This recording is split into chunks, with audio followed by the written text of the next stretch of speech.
অসংখ্যক অসম উৰিয়া যুৱছাত্ৰ পৰিষদ নোয়াখাই ভেটঘাট পৰ্ব 2025 উদালগুৰি নাগৰিচলি চাহবাগিচাত অসংখ্যক অসম উৰিয়া যুৱছাত্ৰ পৰিষদৰ নোয়াখাই ভেটঘাট পৰ্ব উদযাপন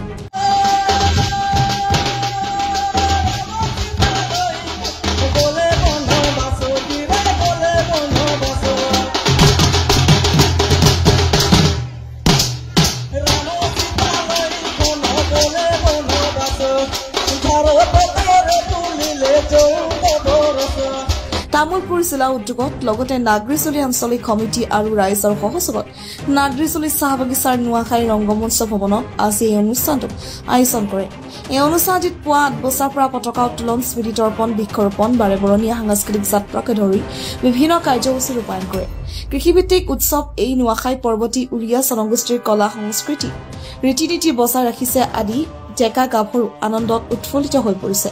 উৰিয়া জনগোষ্ঠীৰ লোকসকলে অসমৰ বিভিন্ন প্ৰান্তৰ পৰা উৰিয়া জনগোষ্ঠীসকল সমবেত হৈ নোয়াখাই পৰ্বৰ উদযাপন কৰিবলৈ ওলাই আহিছে।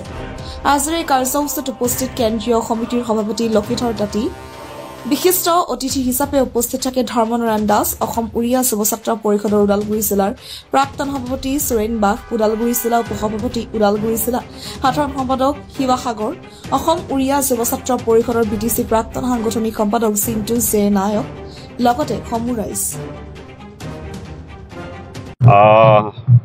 ভাষা নাই অসম উৰিয়া যুৱছাত্ৰ পৰিষদ, তামুলপুৰ জিলা সমিতি আৰু নাগৰিচলি আঞ্চলিক সমিতি, লগতে আমাৰ উৰিয়া ৰাইজৰ সহযোগত ইয়াত উৰিয়া নোয়াখাই যিটো ভেটঘাট বুলি কওঁ এইটো অনুষ্ঠিত কৰা গৈছে।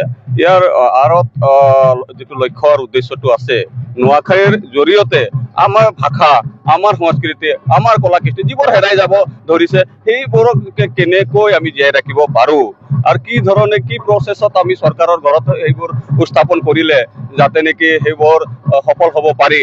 কাৰণ আপোনালোকে খুব ভালকৈ জানে যে আমাৰ যিবোৰ কালচাৰ আছে আজি বিশ্ব চহকী, সমগ্ৰ বিশ্বই জানে, কিন্তু সেই বিশ্ব চহকী থকা এটা কালচাৰক যি ধৰণে অসম চৰকাৰে গুৰুত্ব দিব লাগিছিলে সেই গুৰুত্বটো দিয়া আমি পৰিলক্ষিত আমি দেখিবলৈ পোৱা নাই। ঠিক তেনেকৈ আমাৰ ভাষা অতি চহকী, সংবিধানত স্বীকৃতিপ্ৰাপ্ত ভাষা আজি অসমত বিভিন্ন জাতি জনগোষ্ঠীক পঢ়াৰ কাৰণে স্কুল কলেজত যিটো ব্যৱস্থা কৰিছে আমি ধন্যবাদ জ্ঞাপন কৰিছোঁ, অন্যান্য জাতি জনগোষ্ঠীক যি ব্যৱস্থা দিছে।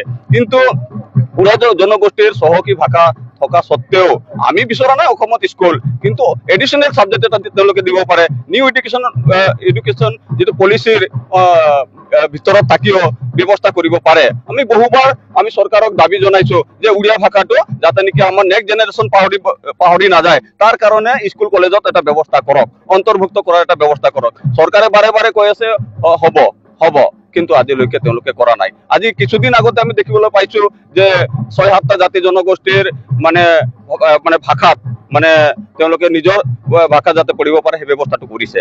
যদি চৰকাৰৰ সদিচ্ছা থাকিল হয় উৰিয়া জনগোষ্ঠীৰ তাত অন্তৰ্ভুক্ত কৰিব পাৰিলে হয়। গতিকে চৰকাৰে কৈ আছে এটা, কৰি আছে এটা, আৰু ইয়াত আমি ক'ব নালাগে, কিন্তু অপ্ৰিয় সঁচা কথা যে অসম চৰকাৰ বা ডক্টৰ হিমন্ত বিশ্ব শৰ্মা ডাঙৰীয়া তেখেতে ভাষাৰ ক্ষেত্ৰত কৈ আছে যে হ'ব, কিন্তু আজি দেখিবলৈ পাইছোঁ আন এটা বিষয় যে তেখেতে উৰিষ্যাৰ এটা নিউজ চেনেলত স্পষ্টকৈ কৈছে যে 500টা জগন্নাথ মন্দিৰ অসমত বনাবলৈ গৈ আছো বুলি ফালে। আমি ধন্যবাদ জ্ঞাপন কৰিছোঁ, আবেগ অনুভূতি ইয়াত জড়িত আছে, কিন্তু তাত আমি দেখিবলৈ পালো জগন্নাথ মন্দিৰ বা ভৱনৰ ঠাইত ইয়াত এটা ট্ৰেইনিং চেণ্টাৰহে কৰা আমি দেখিবলৈ পাইছোঁ।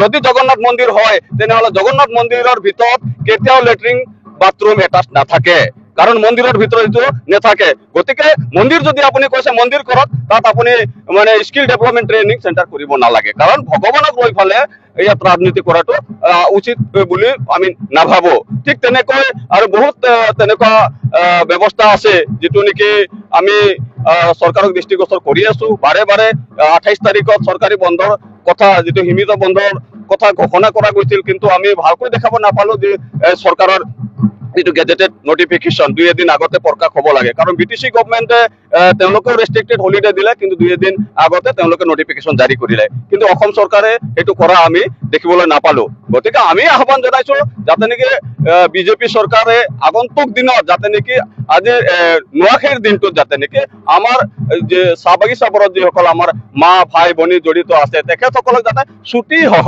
হাজিৰা সহ যাতে নেকি বন্ধ দিয়ে, তাকে আমি কামনা কৰিছো।